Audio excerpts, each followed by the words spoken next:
how, if I connect with my head, how is it that I think? How well do I connect with my heart?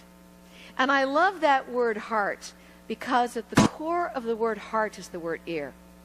How well can you listen? I'm fascinated by this organ that you and I have. I've been doing some research on the heart. Do you know that there are 60,000 miles of veins, capillaries, and arteries in the human heart? 60,000. That would stretch 6 times across the United States and back. Do you know that the heart is made of neurons? It has neurons. Those are brain cells. And some of the research is saying we don't just think with our head, we think with our heart. That's the thing that we call intuition. That's the thing we sometimes really need to pay attention to because it will show us how to be adaptable. And in times of change, this is absolutely true. Emotional data is as critical to executing strategic change as financial data. If you go to make some changes, you will have an emotional reaction to it. Anybody that thinks business isn't emotional is not in business. They are not in the legislature. There is always emotion that goes there. How are you telling yourself? What are you saying to yourself about what's going on? And can you, in fact, listen intuitively to these two organs and give yourself some other options? I loved this one quote from Alexander Graham Bell, which is, sometimes we stare so long at a door that is closing, we miss the door that is opening. Tell me what little item I'm describing. If I tell you it started out about this big, and it was yellow, and I could put it on something and take it off again. What is it? Post-it notes. Post-it notes. You know, that's a wonderful story of history. Here's this 3M engineer who thought he was inventing glue. And he sat there and thought, it doesn't stick. Now, he had two choices. He could have said, well, throw it out, doesn't work. And then he said, you know, is there a value to something that kind of sticks but doesn't stick? You see, if he had looked at that door it closed, it would have been gonzo, bye-bye, no more. Those Post-it notes now account for a huge part of 3M's profit line.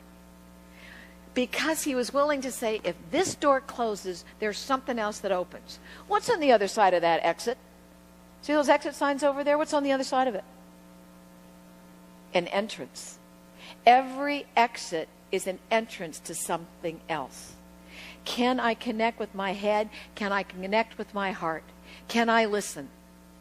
And then, how well, in fact, can I learn and listen from other people? Not just my heart, but listen to other people. And there's two kinds of people that I think we need to listen to. We need to listen to the orange batons, and we need to listen to the little Davids. Now, let me explain what I mean about the orange batons and the little Davids. Let's take the orange batons first. All right, I'm going to act something out, and you all tell me, where am I? Orange batons. Airport. You got it. I'm at the airport. Let me tell you why I think these orange batons are important. First off, let me tell you why they're there. And it's not because it's a union regulation. On the ground of that tarmac, there is something called the J line. And the pilot must put the front wheel of that plane on the base of the letter J. The problem is that the pilot, from his or her vantage point, cannot see that J line. The pilot is depending upon the people at ground level to tell them when to stop. Because if they're not there, you're sitting with a 747 in your lap in the terminal. This is not a good idea. So here's my question. Who are your orange batons? Who are the frontline people who can tell you what is going on? Sometimes what happens to us is we are so far removed that we make decisions, we do things that sap your ability to be adaptable, sap your agility, and sometimes even your alignment, because we haven't asked the people who are on the front line.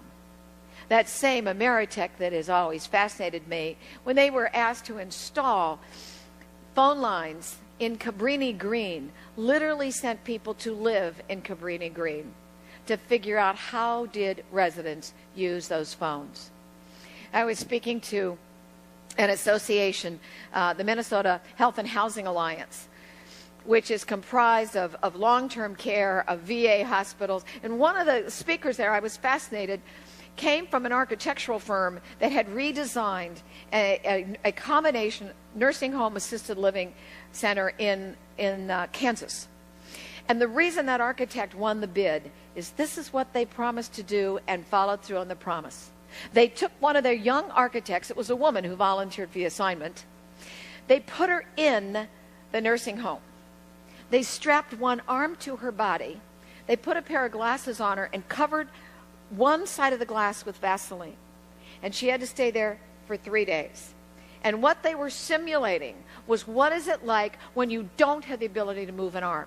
What is it like if you've got macular degeneration or glaucoma that cannot be fixed and you cannot see? When she got out at the end of 3 days, she said, we can fix this. There's better ways to treat the people that are in here. She became an orange baton.